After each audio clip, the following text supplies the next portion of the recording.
game's too easy. You don't even gotta play well in order to win with this deck, man. Look at this. I've equipped Buster Whelp to my Dingirsu. I don't know what I'm doing, clearly. I just really wanted to make an Appaloosa. It's that simple. Let's go. Hello, YouTube. Rojas here. Today we are diving into the orchestrated return of Orcust. Once a powerful meta deck, now reduced to shambles, but still insanely powerful. Something that people really don't mess around with. Maybe it gets hand trapped a little too easily. Maybe people just don't like Orcust. I don't really know why people aren't playing this. Much like Thunder Dragons, this is really strong, especially in Masterduel, where a lot of people mess around with a lot of nonsense. Orcust is an insanely powerful deck, has a lot of powerful combo lines, has a lot of powerful extenders, has an insane amount of draw power because, hey, every deck needs draw power. It needs to draw 50 in order to be a meta deck anyways. And this is going to be a dive into Scrap, Orcust, Striker, because we run all the engines because in this nonsense meta, you just ran all the best engines. Anyways, I'm going to quit babbling. I'm going to go ahead and get right into the deck profile. Starting off this deck profile, we have one copy of Dragon Buster Destruction Sword. Now, this card is degenerate, and it is legal in Masterduel alongside its best friend, Union Carrier, and that is broken, like real broken. And what makes it especially broken is that we can actually one card starter off Scrap Recycler, ending on a Union Carrier, a Longirsu, a IP Masquerena, a Dragon Buster Destruction Sword, and a Crescendo to stop them from Raigeking or Lightning Storming or doing anything like that. This is broken beyond belief and really is one of the best combos in the deck. Then we run one copy of Brass Bomb Board, but its effect is a little bit harder to resolve, so we only run the one copy. After that, 3 Maxi, best hand trap in the game, no reason not run this card. I've said it a million times. One copy of O-Lion, this is our primary target off Scrap Recycler to go into the combo, giving us 2 bodies on field just off opening Scrap Recycler and letting us go into Scrap Wyvern. 3 copies of Scrap Recycler. Not only can this card give you the full combo with the O-Lion, but you could just use this to straight up send the Harp Horror. This card is really good, and the scrap package does wonders in Orcust. Also, not being a hard once per turn, the scraps are soft once per turns, meaning we could repeatedly abuse those effects. 3 copies of Ash Blossom, second best hand trap in the game. You gotta stop your opponent sometimes, and it stops you from getting max seed. Then we run 2 copies of Symbol Skeleton, again a really good synergistic Orcust, allowing you to special summon from the graveyard and just continue those link plays. Then we run 1 copy of Harp Horror, the Menace himself, still banned in TCG but completely free here. This lets you extend these combos to a crazy amount.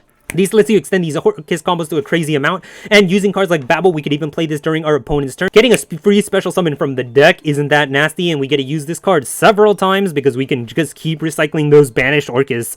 1 copy of Girsu, sadly this card is limited. This is another great starter, giving you 2 bodies immediately on the field, but honestly Scrap Recycler is a better starter than Girsu, so it doesn't even really matter.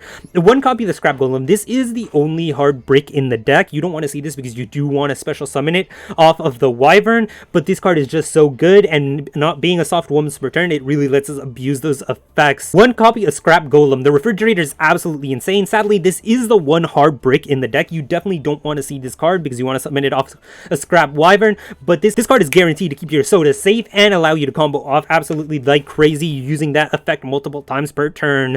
Then we run 3 copies of Orcust Nightmare, again just another really good graveyard target, allowing you to Foolish Burial a Orcust monster from your deck and giving a nice little attack buff. 2 copies of the World Legacy Wand. The reason we want this at 2 is because we don't want to draw all of them so we could do our combos. This card allows us to do the Lib combo and just synergizes really well with the Orcust monsters, allowing us to mess around with our graveyard and banish pile.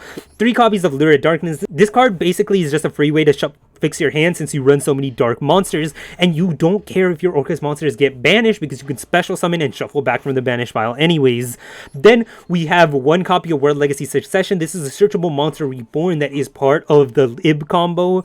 2 copies of Sky Striker Mobilize Engage, just giving us that bit of extra draw power and searchability, having an extra engine in this deck. You can also choose to run the Rocket Engine. I just personally am a big fan of the Striker engine. 2 copies of Orchestrated Return.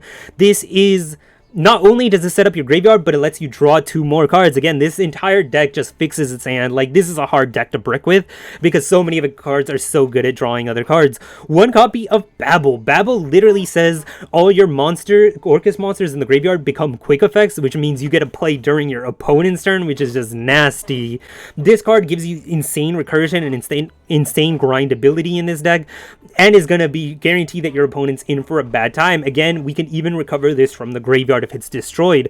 2 copies of Called by the Grave just because we really don't like getting hand trapped. This is a combo deck, so you always gotta have those Called by the Graves, not only.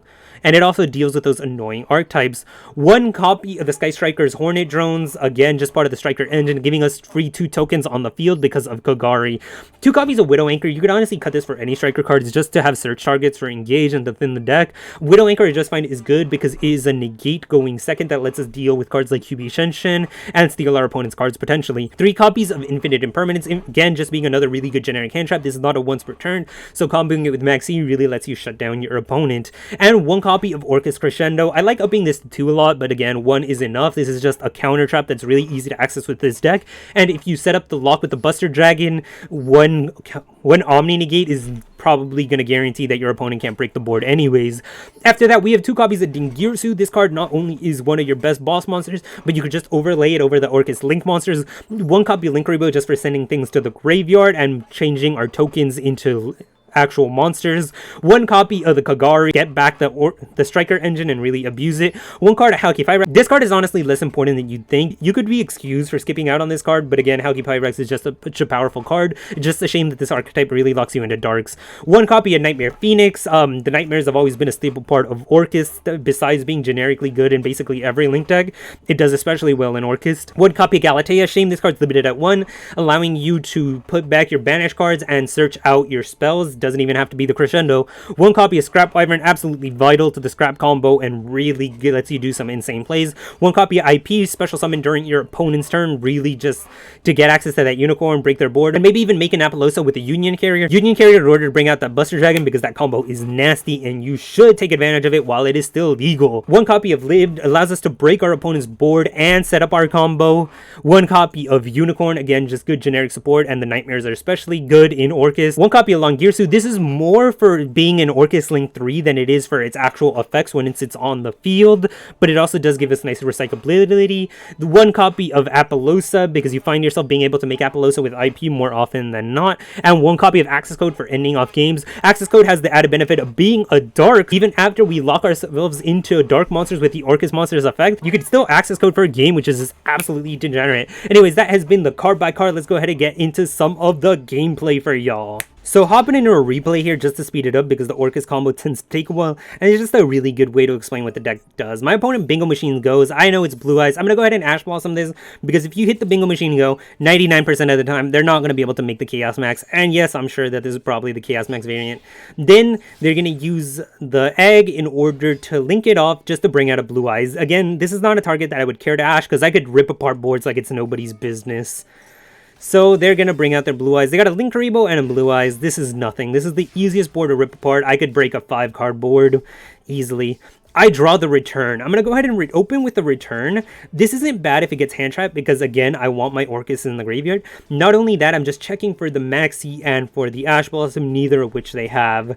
So, now that I know it's safe, I'm going to summon the Scrap Recycler. Scrap Recycler is almost always going to send O-Lion because this is going to get us a token on the field. You can also send the Harp Horror, but O-Lion's just so good if you have it in the deck. This is going to allow us to make the Link 2 into Scrap Wyvern. Scrap Wyvern is going to resummon that Recycler, but now we have to destroy one of our own monsters. Let's go ahead and destroy that Scrap Recycler, because Wyvern, when it sees a Scrap monster destroyed, can special summon from the deck. Here we're going to bring out the Scrap Golem, the refrigerator himself. Not only is this card going to keep our food extremely chilly, but now we get a monster reborn from the graveyard and pop a card. So here, if you were going first, you would go ahead and pop your own Scrap Wyvern. You don't need this card anymore, but since we're going second, we might as well break apart our opponent's board. We're going to bring out the Scrap Recycler. Now, the nice thing about the Scrap package is that none of these cards are hard ones per turns. They're all soft ones per turns, so each time we bring them back, we get to keep using them. Scrap Recycler effect is going to go off, and we have to send the World Wand first, because with a World Legacy in the graveyard, we get to make ourselves a little Lib. Lib is going to hit the field and allow us to set our Monster Reborn for the archetype. Monster Reborning back the good old refrigerator you know and love to a Link Arrow. The refrigerator is going to use its soft once per turn again, summon out the Recycler, and now with Recycler, we go ahead and send the Harp Horror. Now here, if we were going first, we wouldn't have the Scrap Wyvern and we'd have these two cards. We'd go ahead and link these off into Union Carrier before we lock ourselves into Dark Monsters by activating the effect of a Orcust monster. Then the Union Carrier would allow us to end on the Buster Dragon combo, on the Buster Dragon end board, which is going to lock our opponent completely out of the extra deck and probably make them concede, along with the Crescendo in order to stop any kind of destruction effects that they might have or board clears. But since we're going second, instead, I'm going to go ahead and go into a nice little access code line. So I'm going to use the Harp Horror here to bring out Gearsu, since our access code is a dark. Then I'm just going to link these off in a long Gearsu, just to get a link 3 on the field. If I would have summoned this to the right, I could have removed the blue eyes, but again, I have other ways to do that, and I have bigger plans for my banish file. I use the Nightmare to buff my guy's attack, send a card to the graveyard. I'm going to send the Symbol Skeleton. Then I'm going to use that Symbol Skeleton to Monster Reborn from the graveyard. Doesn't really matter what you Monster Reborn here. This is just so I could make my Galatea with that Orcust monster that I resummon. I don't use Galatea effect immediately because I'm a monkey and I didn't want good order for this video, but then I use the World Wand in order to bring back Heart Pourer. This is going to put it back in the graveyard too, which means I get to use it next turn, which is just gross. We get to recycle this card a ton, and why this card probably isn't back to 1 in the TCG. Then I use Galatea effect to shuffle back the World Wand, so I have it in the deck. To set a card here, I would typically set Crescendo, but already having it in hand, I'm going to set the Babel, which is going to turn all my graveyard effects for the Orcust monsters into quick effects, meaning I got to play my entire turn that I just did during my opponent's turn, especially if I end on an IP, because I got to link off. Then I'm going to just immediately flip the Babel because I want it on the field so I don't forget. You could overlay Dingirsu on top of an Orcust monster. Here I could either send one of my opponent's cards to the graveyard or I can attach a banish card. I have more ways to break my opponent's board, so I'm going to attach a card, but hey, could have sent that Blue Eyes here. Now I summon Unicorn to Link Climb and Access Code. Again, another opportunity to send the Blue Eyes, spin it back into the deck. Didn't really feel like it because when you link off the Lib, you also get to spin a card. So hey, could have hit 2 of them. Then I'm just going to make the access code 5300. I still have 2 effects I could use in the graveyard. Why even bother when I could just attack for game? Easy as that. Game's too easy sometimes, what can I say? And that's Orcust for ya. And that, YouTube, has been Orcust.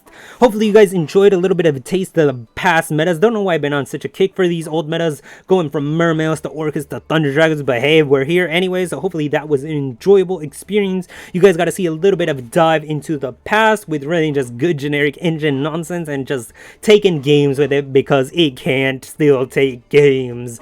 This is a deck I really don't understand why it's not seeing as much play as it should be, but hey, people don't want to win, then hey, the people don't gotta win. Be sure to leave a like and a comment if you enjoyed the video. Anyways, that has been Rojas, signing out.